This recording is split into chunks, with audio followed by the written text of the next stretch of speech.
Sexual reproduction in flowering plants. Prerequisites. For better understanding of this chapter, you need to have a clear understanding of the following concepts as prerequisites. Differences between flowering and non-flowering plants. You need to know that all flowering plants show sexual reproduction. Flowers are morphological and embryological marvels, and the sites of sexual reproduction. Different flower parts and sexual organs in a flower. Androecium and gynoecium, male and female sex organs, maintain the production of offsprings and the evolution of many species carried through tissue culture. Knowledge about hybridization, apomixis. Learning objectives. In this chapter, you learn the following concepts. Flower, a fascinating organ of angiosperms. Pre-fertilization, structures and events. Double fertilization, post-fertilization, structures and events. Apomixis and polyembryony. Introduction. Panchanan Maheshwari, 1904 to 1966. In the early 30s and 40s of the 20th century, India started taking lead in the field of embryology, and the name of Panchanan Maheshwari stands foremost. His book, An Introduction to the Embryology of Angiosperms, 1930, is a masterly exposition of the subject. During his college days, he was inspired by Dr. W. Dudgeon, an American missionary, to develop interest in botany and especially morphology. He worked on embryological aspects and popularized the use of embryological characters in taxonomy. He established the Department of Botany, University of Delhi, as an important center of research in embryology and tissue culture. He also emphasized the need for initiation of work on artificial culture of immature embryos. His work on test tube fertilization has become a landmark in science. His work on test tube fertilization and intra-ovarian pollination won worldwide acclaim.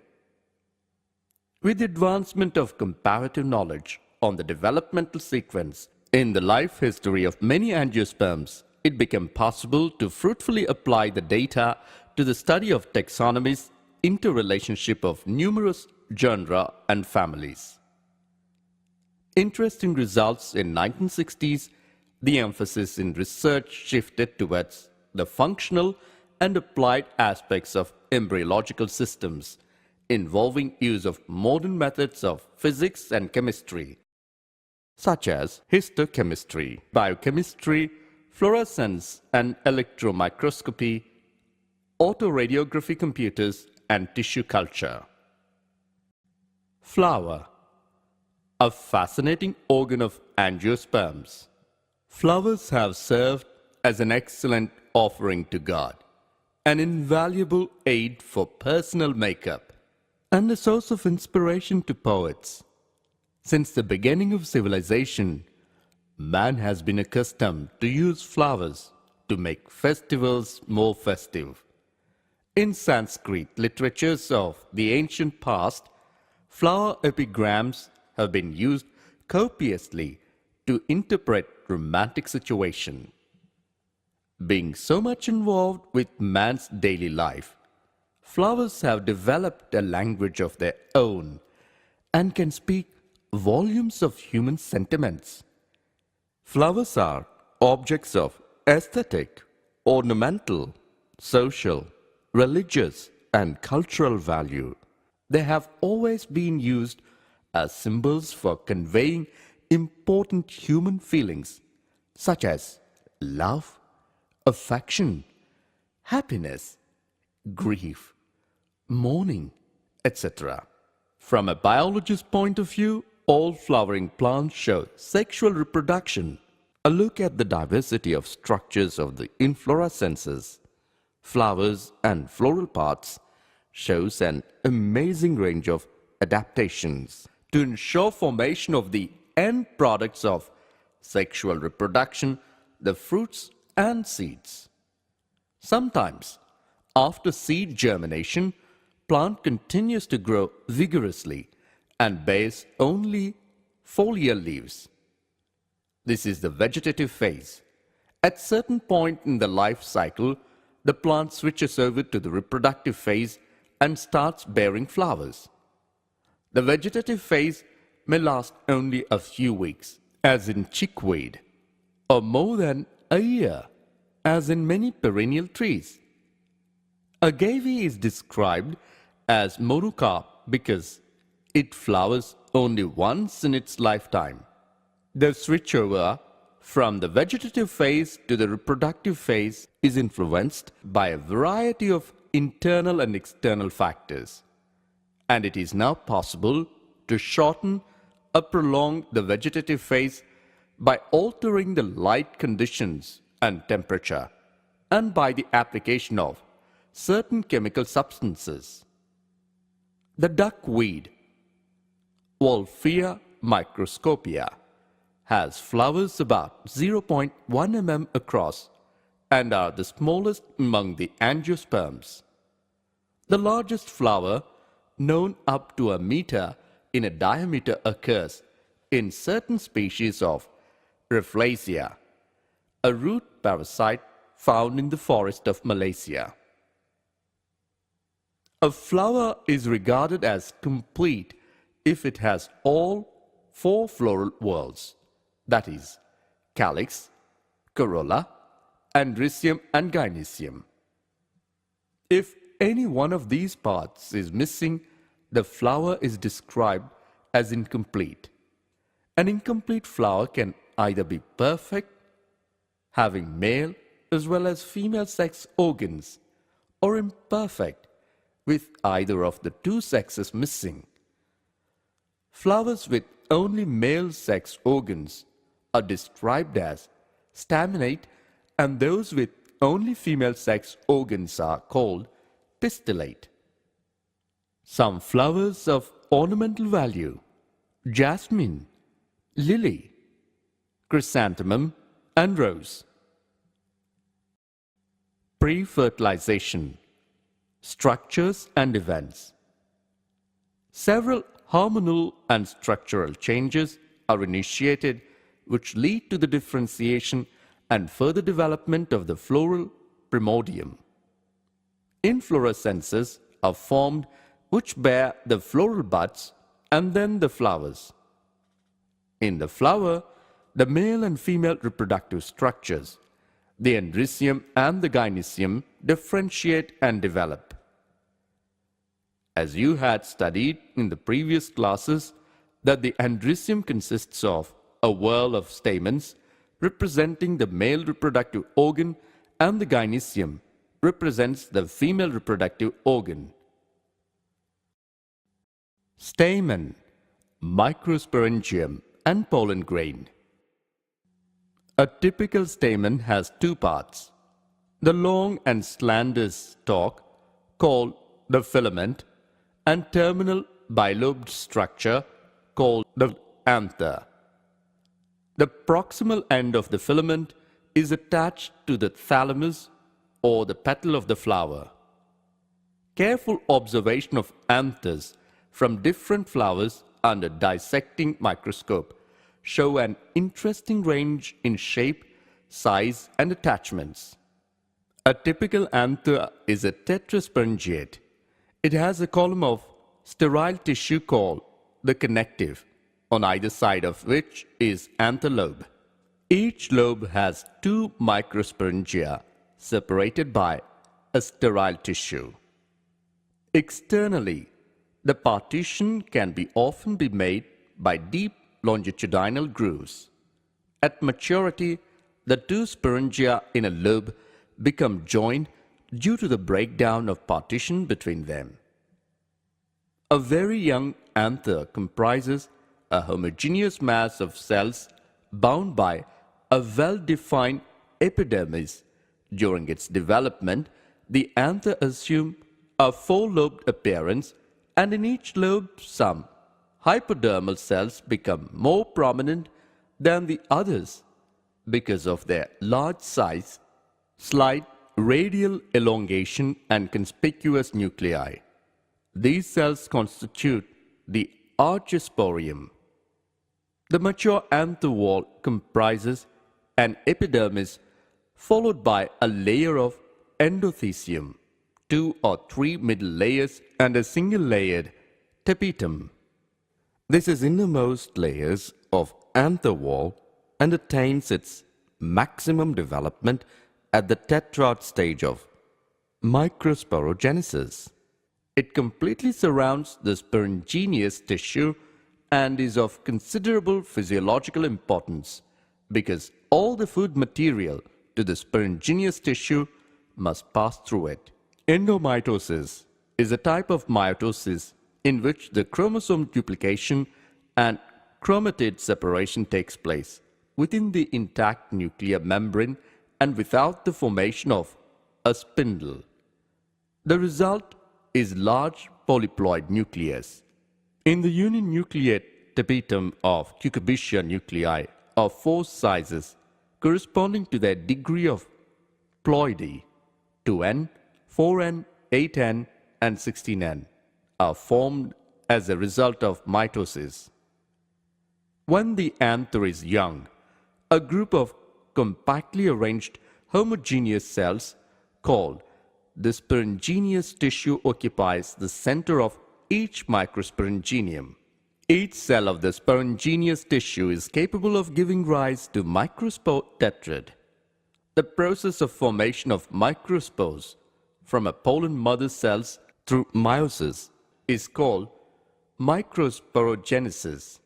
Inside each microsporangium, several thousands of microspores or pollen grains are formed that are released with the dehiscence of anther. Pollen grains are generally spherical, measuring about 25 to 50 micrometers in diameter. It has a prominent 2-layered wall.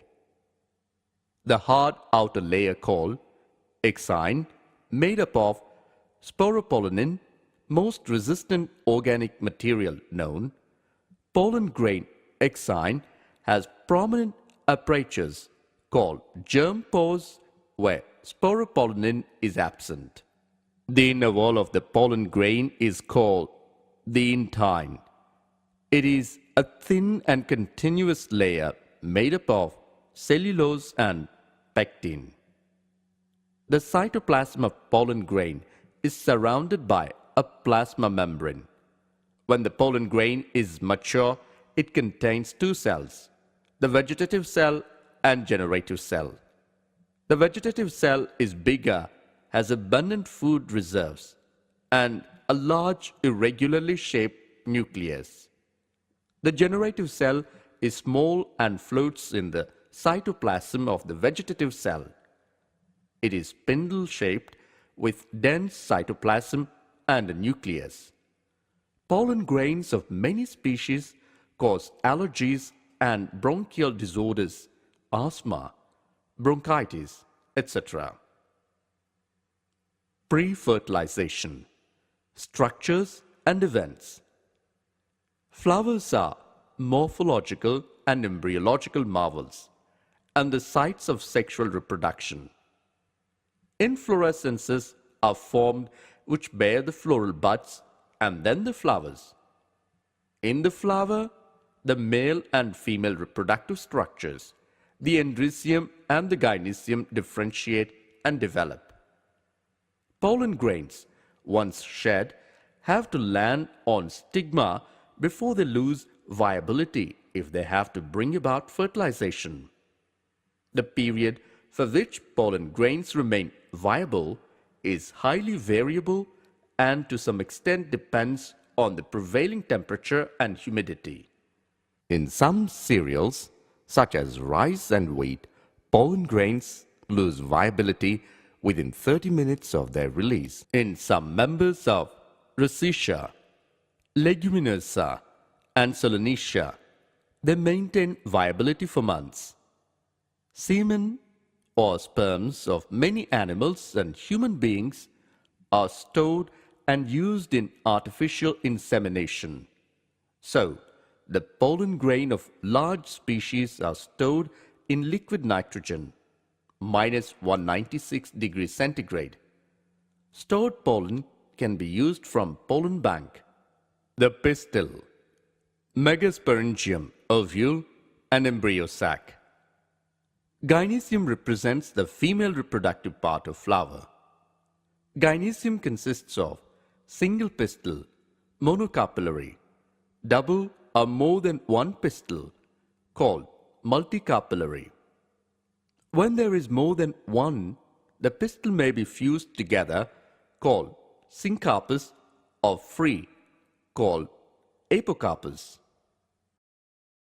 The pistil has three parts: ovary, style, and stigma. The stigma stands as landing platform for pollen grain. The style is the elongated slender part beneath the stigma. The basal bulged part of the pistil is the ovary. Inside the ovary is the ovarian cavity locule.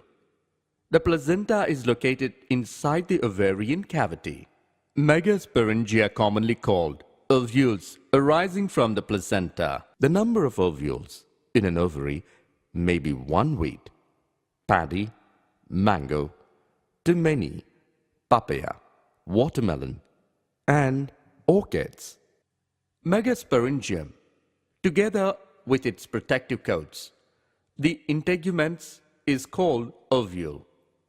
It is attached to the placenta on the inner wall of the ovary by a stalk called funiculus.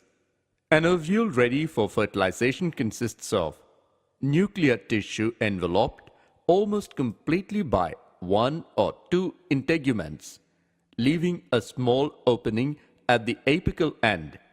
This opening, called micropyle, which is the main passage for the entry of the pollen tube into the ovule. The basal region of the ovule, where funiculus is attached, is called chalaza. In the nucellus is the female gametophyte, also called embryo sac. Ontogenetically, an ovule arises as a small mound of homogeneous tissue on the placenta.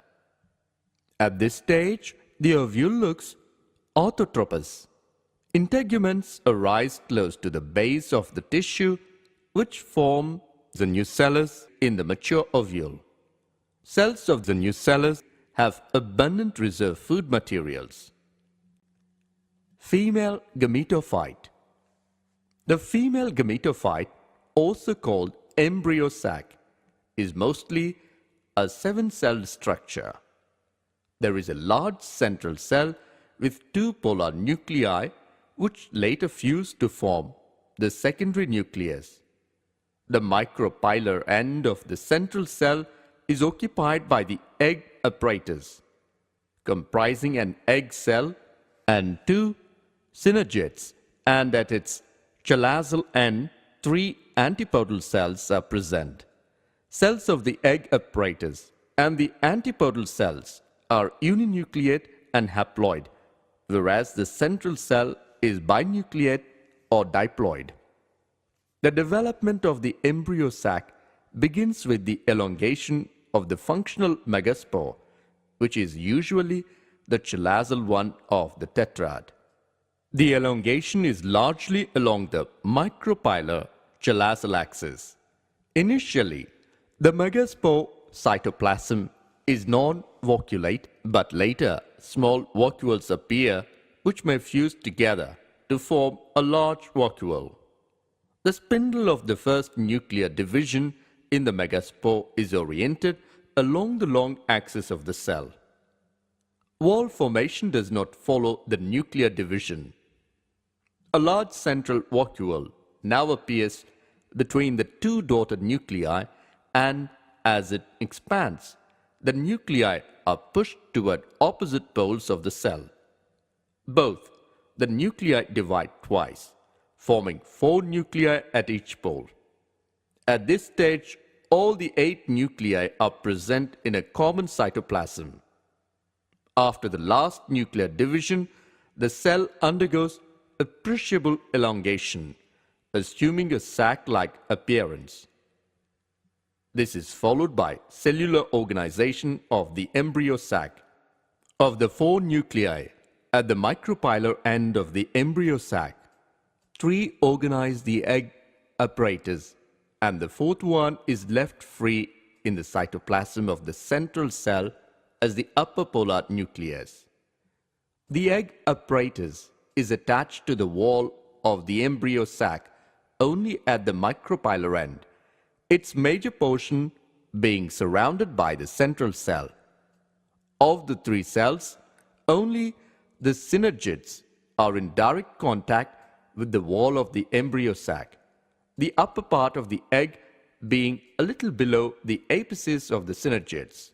As all the 3 cells are of almost the same length, the egg cell extends a little more into the central cell than the synergids. 3 nuclei of the chalazal quarter form 3 antipodal cells, whereas the 4th one functions as the lower polar nucleus. Eventually, the latter comes to lie close to the upper polar nucleus. This mode of embryo sac development occurs in the majority of the flowering plants and is designated as the polygamous type. Megasparrow Genesis. A single hypodermal cell in the nucleus functions as the archisporium. It becomes more prominent than its surrounding cells because of its large size, dense cytoplasm, and large nucleus. In tenuinucellate and pseudocrasinucellate ovules, the archisporial cell directly functions as megaspore mother cell, whereas in crasinucellate ovules, it divides periclinally, cutting an outer primary parietal cell and an inner primary sporangineous cell. The latter functions as a megaspore mother cell. Megaspore mother cell, also called megasporocyte, undergoes meiosis to form 4 haploid megaspores, where present the wall after the first meiotic division is laid down transversely forming a dyad. Similarly, the second division in the 2 dyad cells is transverse. In this way, a linear tetrad of megaspore is formed. When both the meiotic divisions are followed by wall formation, only one of the 4 megaspores functions and forms the female gametophyte.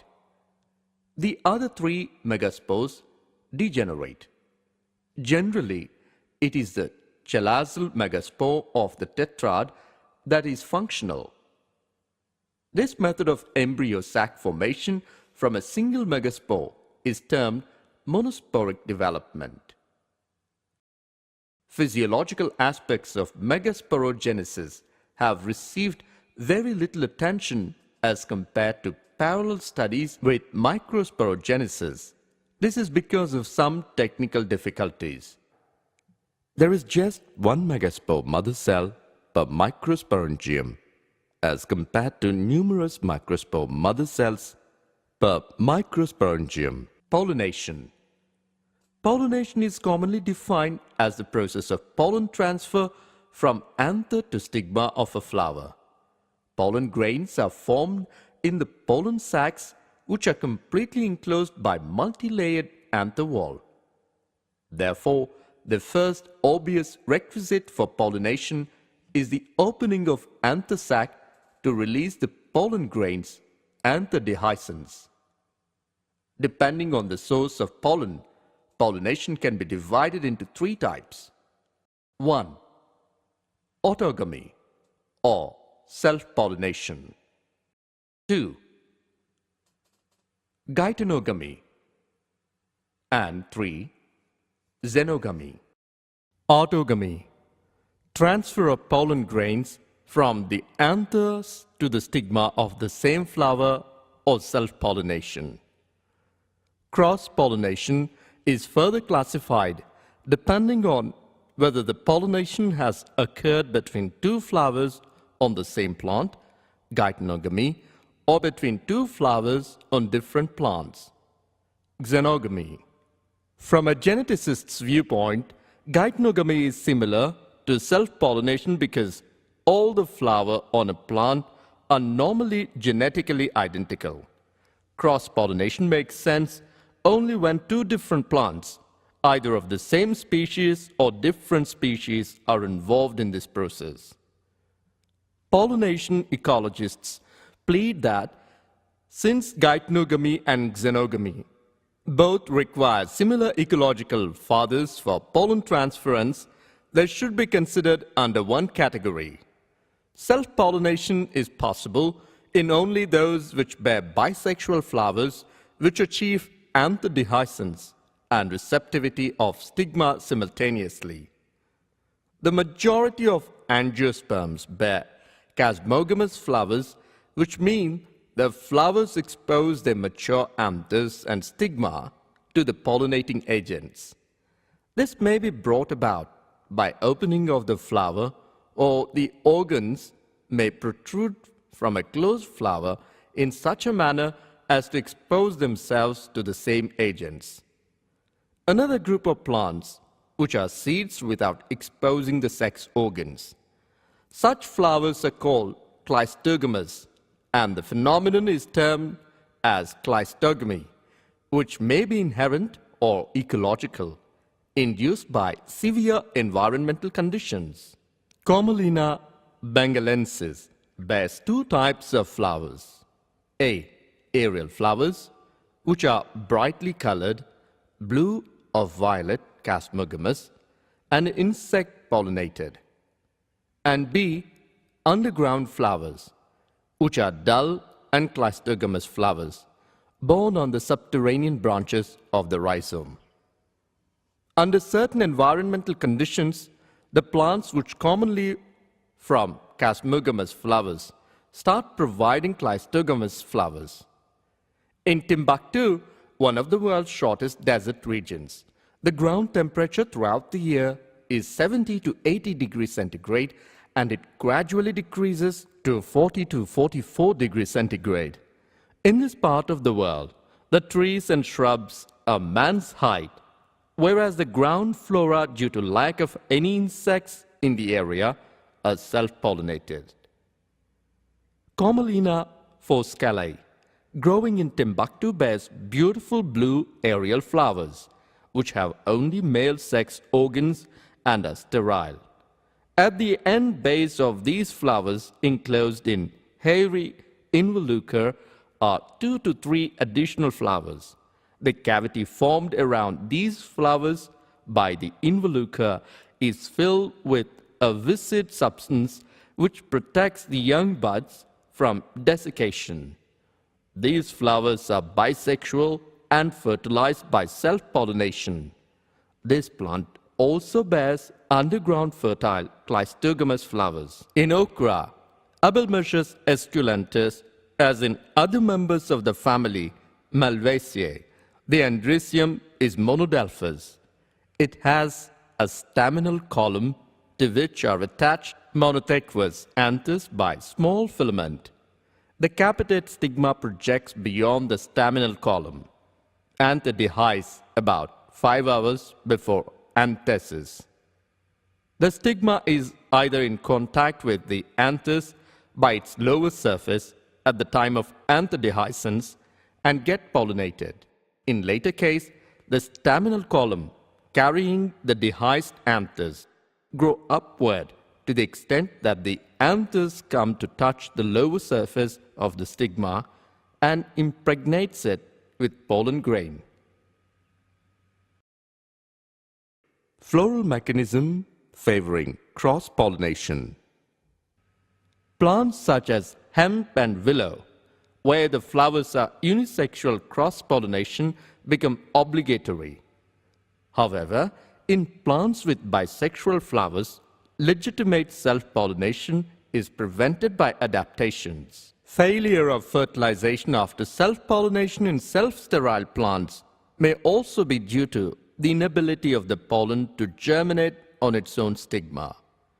All those plants in which pollen from a flower is incapable of bringing about fertilization in the same flower are said to be self-sterile or self-incompatible. Dichogamy. Maturation of male and female sex organs at different times. The flowers of the Aristolochia, the stigma, lose receptivity by the time the anthers dehisce, protogeny, also safeguards against self-pollination. Protogeny is also common in Brassicaceae and Rosaceae. Hercogamy. In some bisexual flowers, the structure of the male and the female sex organs itself proves a barrier to self-pollination. In flowers of caryophyllaceous members, the stigma projects beyond the stamen so that the pollen does not fall on it. In Glorissa, the anthers dehisce at a distance so that the stigma is out of reach of its own pollen. In orchids, pollen remain aggregated in pollinia. Heterostyle. In plants which show this mechanism for preventing self-pollination, the flowers may be of two or more types with regard to mainly the length of the style and the length of the stamens, and pollen from a flower can bring about effective pollination in flowers of a different type and not within its own type. Primose, Primula vulgaris, is a commonly cited example of this phenomenon. It has two flowers. Distyle, pin-eyed or long style with long style, long stigma. Papillae, short stamens, and small pollen grains. Pollen from pin-eyed flowers can effect legitimate pollination. Agencies. Sexual reproduction in animals brought about by the active participation of the male and the female individuals. Impelled by the urge to mate, the males and the females walk, crawl, swim, or fly to reach their respective counterparts. The plants are distinct in this regard. The male flowers or male organs have no internal device to reach the female organs in another flower. They are dependent on some external agency, which mostly transfers pollen grains from the male parent to the stigma in the female parent. Only rarely in Vallisneria, complete male flowers may be transported to the female flower. Some of the agencies which have proved helpful to the plants in this task are wind, anemophily, water, hydrophily, insects, entomophily, birds, ornithophily, and bats, chiropterophily. 1. Anemophily.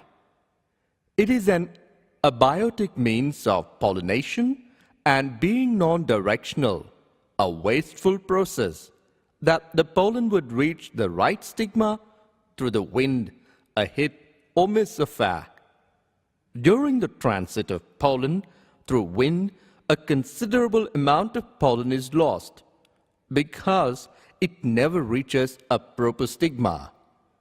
To withstand this loss, anemophilous plants produce enormous quantities of pollen.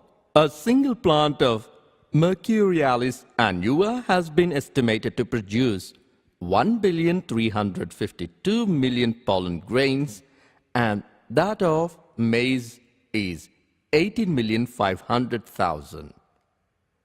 Anemophilous plants bear small and inconspicuous flowers. The perianth lobes are quite reduced or absent. The pollen grains are small, light, smooth and dry, so that they can be carried by wind to long distances. Hydrophyly. As in anemophilous plants, floral envelopes of hygrophilous plants are highly reduced or absent. A male flower of Calitriaceae is represented by just one stamen, and the female flower comprises a naked carpel. Hydrophyly is of two types. A. Hydrophyly, plants which are pollinated inside the water. Example: Ceratophyllum, Nias, and Zostera. It is a unique instance where pollen are exceptionally long and needle-like. Specific gravity of pollen is same as that sea water. Consequently, they can float freely in water at any depth. The stigma is also long in these plants. If pollen comes in contact with the stigma, it coils around the water. B. Ephedrophyly. Vallisneria spiralis, ribbonweed, is a classic example of this type. It is a submerged dioecious plant. The flowers are borne under water. Upon attaining maturity, the male flowers get detached from the parent plant and float on the surface of water. Male flowers comprise 3 sepals and 2 stamens. The anthers project beyond the margins of the sepals. The pistillate flowers also develop underwater. At the time of pollination, they are brought to surface thin, long and slender stalk. As it arrives on the surface, the flower is vertical, but with further elongation of stalk. A small cup-shaped depression is formed around the female flowers. If male flowers floating on the surface come close to the female flowers, they tumble down into the depression. The anthers strike the exposed stigma and the pollen mass is transferred into it. After pollination, the stalk of the pistillate flower undergoes spiral torsion. The coils draw closer and tighten, bringing the pollinated flowers under water once again. Fruit matures in submerged condition. Outbreeding devices. Majority of flowering plants produce hermaphrodite flowers, and pollen grains are likely to come in contact with the stigma of the same flower. Continued self-pollination results in inbreeding depression. In some species, pollen release and stigma receptivity are not synchronized. In some species, the anther and the stigma are placed at different positions so that the pollen cannot come in contact with the stigma of the same flower. Both these devices prevent the autogamy.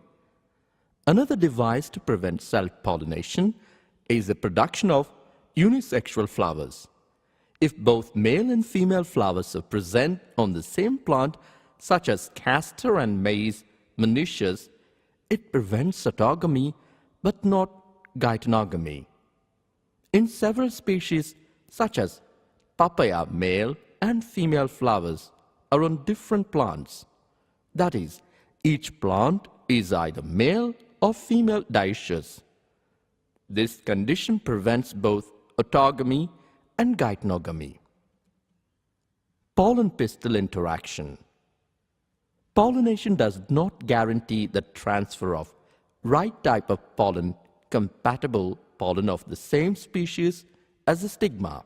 The pistil has the ability to recognize the pollen, whether it is of the right type, compatible, or of wrong type, incompatible. If it is of right type, the pistil accepts the pollen and promotes post-pollination events that lead to fertilization. If the pollen is of wrong type, the pistil rejects the pollen by preventing pollen germination on the stigma or the pollen tube growth in the style. This dialogue is mediated by chemical components of the pollen interacting with those of the pistil. It is only in recent years that botanists have been able to identify some of the pollen and pistil components and the interactions leading to the recognition followed by acceptance or rejection. In some plants, pollen grains are shed at two-celled condition, a vegetative cell and generative cell. A generative cell divides and forms the two male gametes during the growth of pollen tube in the stigma. In plants which shed pollen at three-celled condition, pollen tube carry the two male gametes from the beginning. Pollen tube, after reaching the ovary, enters the ovule through the micropyle and then enters one of the synergies guides the entry of pollen tube.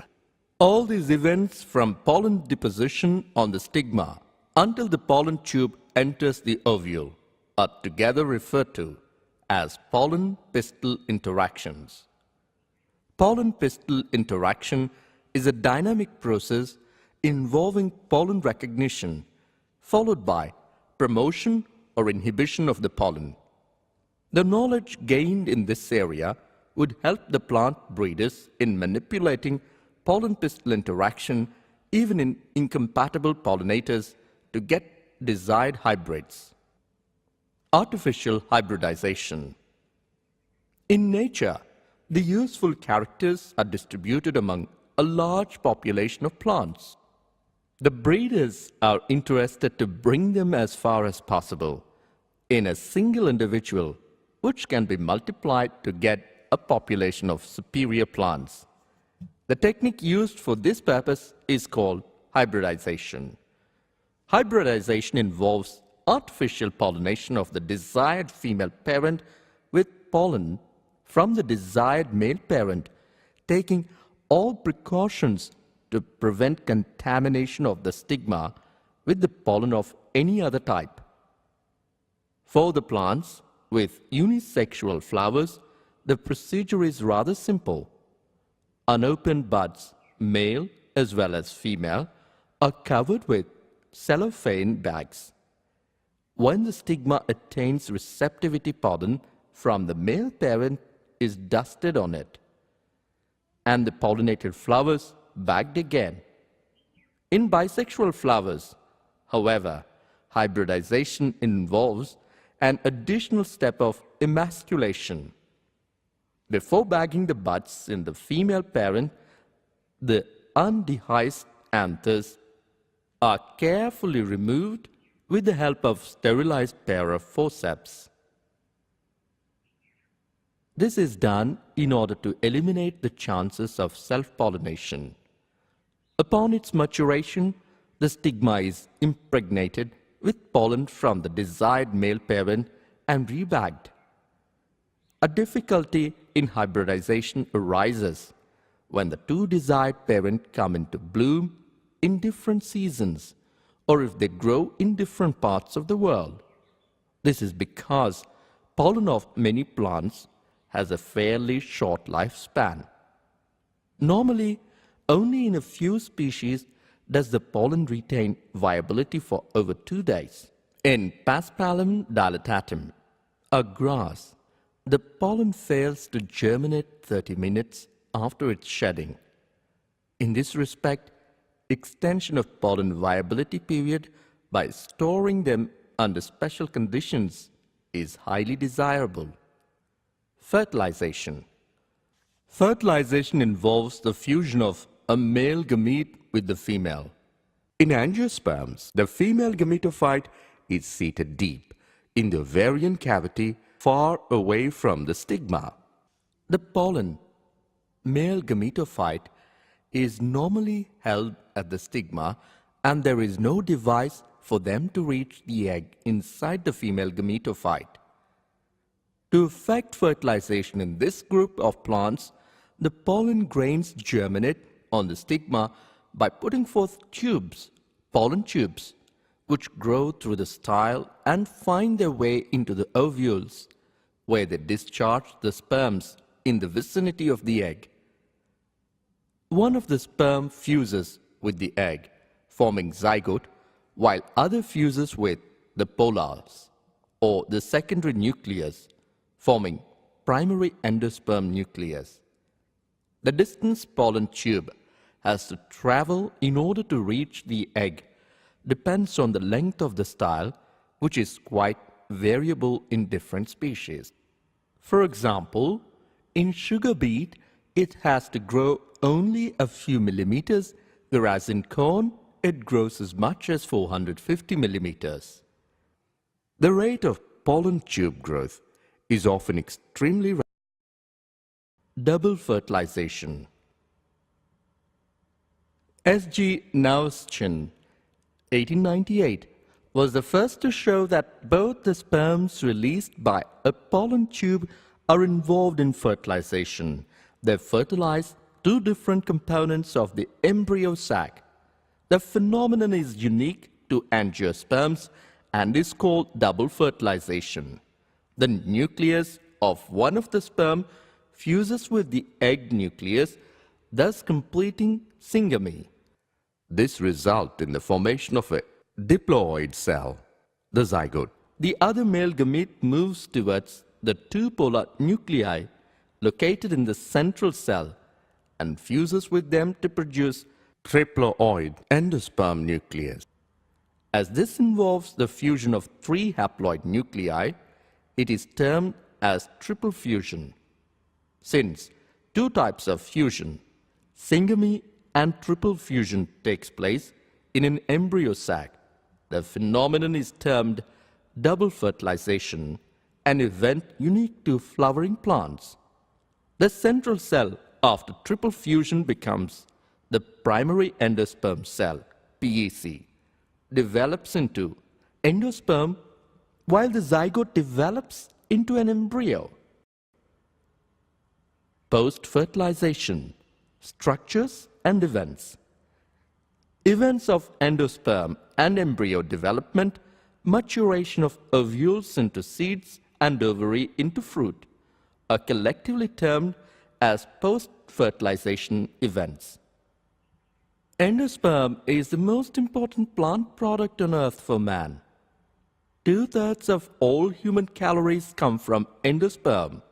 The various cereals, wheat, rice, maize, barley, millets and oats, and their diverse commercial products, cornflakes, popcorn and beer, are largely endosperm.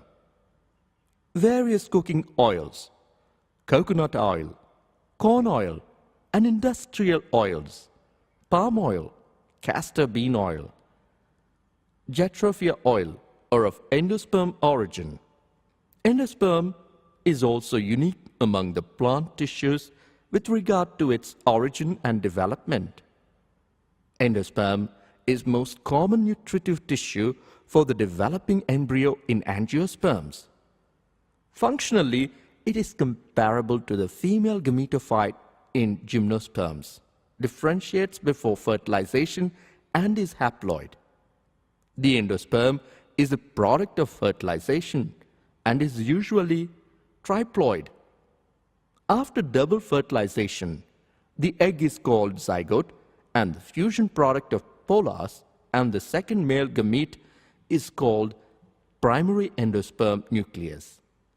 The former develops into an organized embryo, whereas the latter gives rise to an almost formless tissue, the endosperm. Embryo. The fertilized egg is called zygote.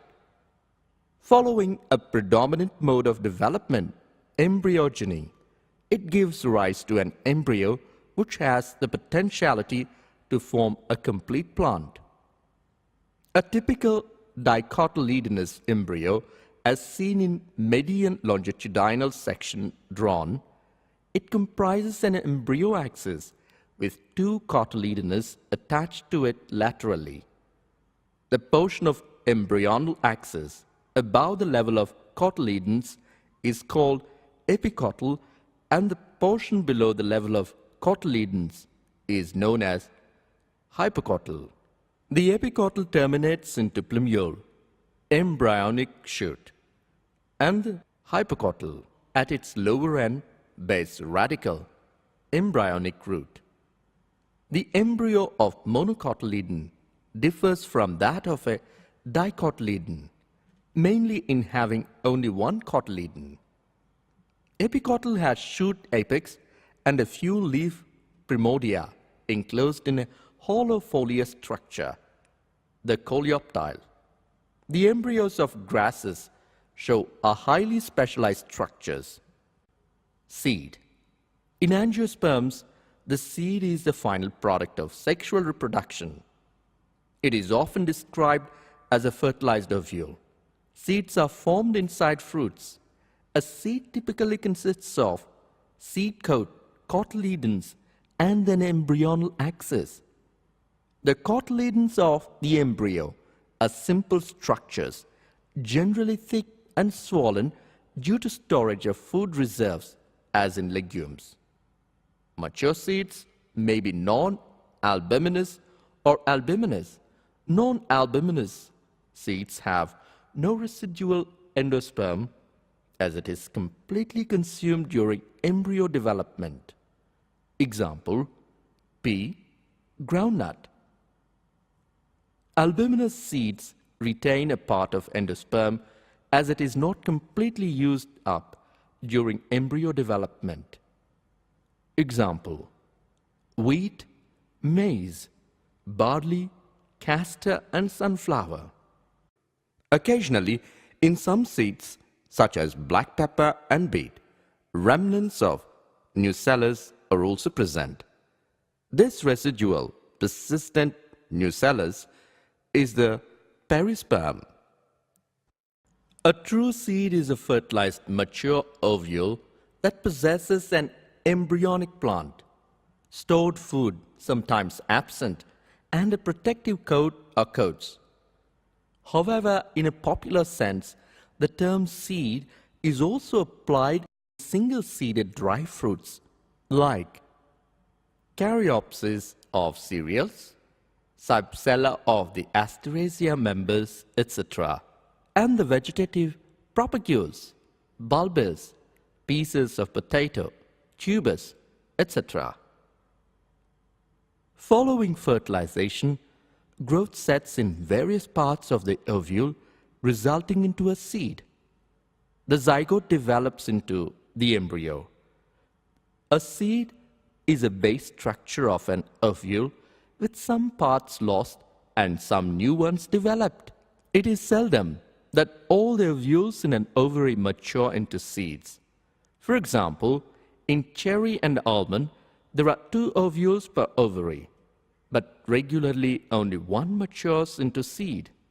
Occasionally, however, both may develop. Seed. There are innumerable variations in the seed size, shape, color and surface.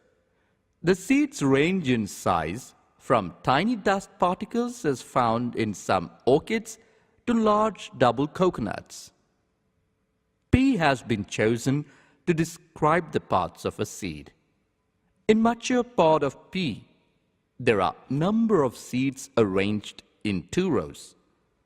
The seeds are attached to the fruit wall by a small stalk, the funiculus abscissus, leaving a scar called hilum.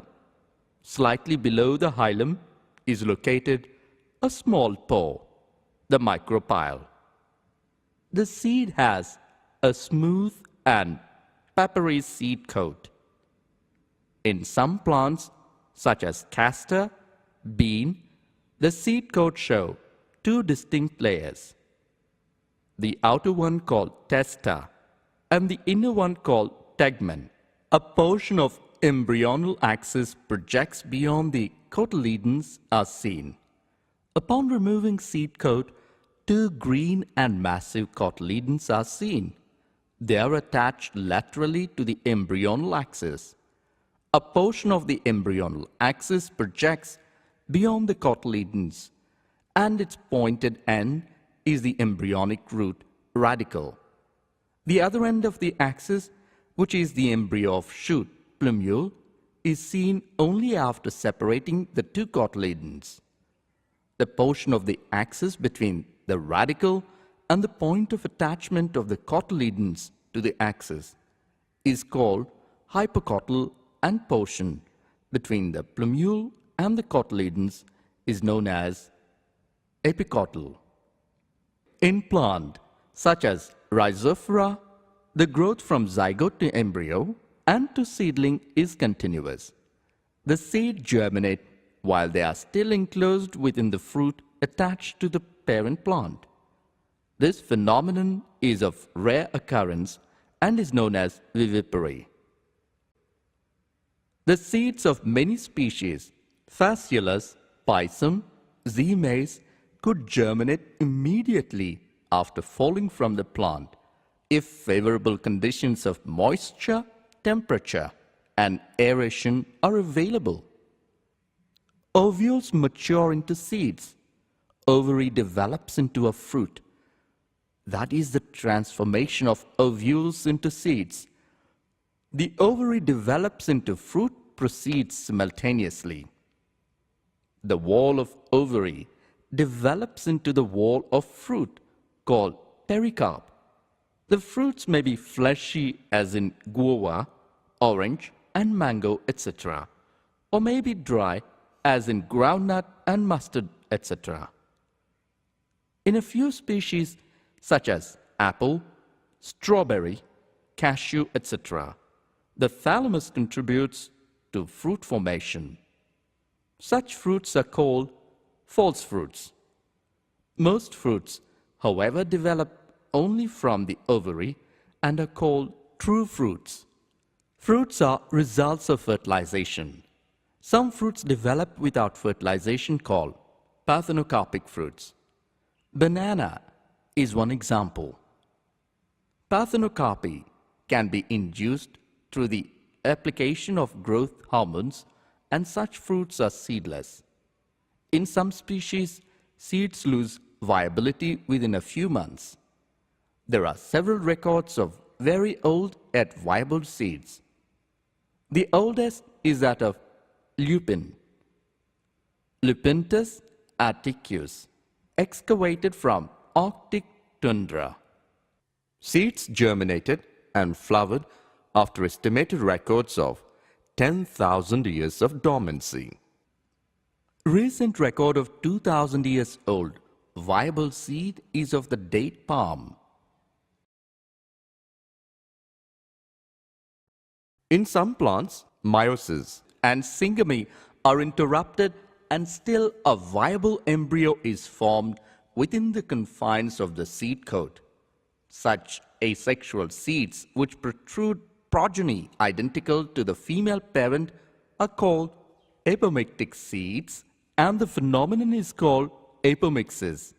Apo means away from, mixis means act of mixing or mingling. At the turn of the last century, it became known that certain male sterile biotype of Taraxacum and Hieracium set ample seeds even when no pollen plants were growing far and wide, suggesting their apomictic nature. This was experimentally confirmed simply by cutting off the upper half of the unopened flower buds with a razor, so that the anthers, stigma, and most of the corolla were removed. Even after this brutal emasculation, seed set and seed germination were as good as from intact and amply pollinated heads. And the plants derived from such seeds were genetically identical to the respective mother plant. Apomictic offspring are genetically identical to the mother plant. Therefore, if apomixis can be introduced in crop plants, it would provide an inexpensive way to perpetuate a given genotype, preserving such characters as heterosis through successive seed generations. Apomixis would also simplify commercial hybrid seed production because isolation would not be necessary to produce F1 or maintain and multiply parental lines. However, apomixis is not very common in the major crop plants. Inspired by the potential benefits of apomictic reproduction, plant breeders are making serious attempts to introduce this transformation. Development and release of apomictive cultivators of Poa pratensis, Kentucky bluegrass, Pepin and Funk, 1971, and Cenchrus ciliaris have demonstrated the potential of apomixis in breeding programs. Adventive embryony, well known in citrus, is being used in the production of uniform rootstock and virus-free scion material. Summary. Flowers are the seat of sexual reproduction in angiosperms. In the flower, androecium consisting of stamens represents the male reproductive organs and gynoecium consisting of pistils represents the female reproductive organs. A typical anther is bilobed, diaphysous and tetrasporangiate. Pollen grains develop inside the microsporangia. Four wall layers, the epidermis, endothecium, middle layers and the tapetum surround the microsporangium. Cells of the sporangious tissue lying in the center of the microsporangium undergo meiosis, microsporogenesis, to form tetrads of microspores. Individual microspores mature into pollen grains. Pollen grains represents the male gametophytic generation. The pollen grains have a two-layered wall, the outer exine and inner intine. The exine is made up of sporopollenin and has germ pores. Pollen grains may have two-celled, a vegetative cell and generative cell, or three cells, a vegetative cell and two male gametes at the time of shedding. The pistil has three parts: the stigma, style, and the ovary. Ovules are present in the ovary. The ovules have a stalk called funicle, protective integuments, and an opening called micropyle. The central tissue is the nucellus, in which the archisporium differentiates. A cell of the archisporium, the megaspore mother cell, divides meiotically, and one of the megaspores forms the embryo sac, the female gametophyte. The mature embryo sac is 7-celled and 8-nucleate. At the micropylar end is the egg apparatus, consisting of 2 synergids and an egg cell. At the chalazial end are 3 antipodals. At the center is a large central cell with 2 polar nuclei. Pollination is the mechanism to transfer pollen grains from the anther to the stigma. Pollinating agents are either abiotic, wind and water, or biotic, animals. Pollen-pistil interaction involves all events from the landing of pollen grains on the stigma until the pollen tube enters the embryo sac, when the pollen is compatible, or pollen inhibition, when the pollen is incompatible. Following compatible pollination, pollen grain germinates on the stigma and the resulting pollen tube grows through the style, enter the ovules, and finally discharges 2 male gametes in one of the synergids. Angiosperms exhibit double fertilization because 2 fusion events occur in each embryo sac, namely syngamy and triple fusion. The products of these fusions are the diploid zygote and the triploid primary endosperm nucleus in the primary endosperm cell. Zygote develops into the embryo and the primary endosperm cell forms the endosperm tissue. Formation of endosperm always precedes development of the embryo. The developing embryo passes through different stages such as proembryo, globular, and heart-shaped stages before maturation. Mature dicotyledonous embryo has two cotyledons and an embryonal axis with epicotyl and hypocotyl. Embryos of monocotyledons have a single cotyledon. After fertilization, ovary develops into fruit and ovules develop into seeds. A phenomenon called apomixis is found in some angiosperms, particularly in grasses. It results in the formation of seeds without fertilization. Apomixes have several advantages in horticulture and agriculture. Some angiosperms produce more than one embryo in their seed. This phenomenon is called polyembryony.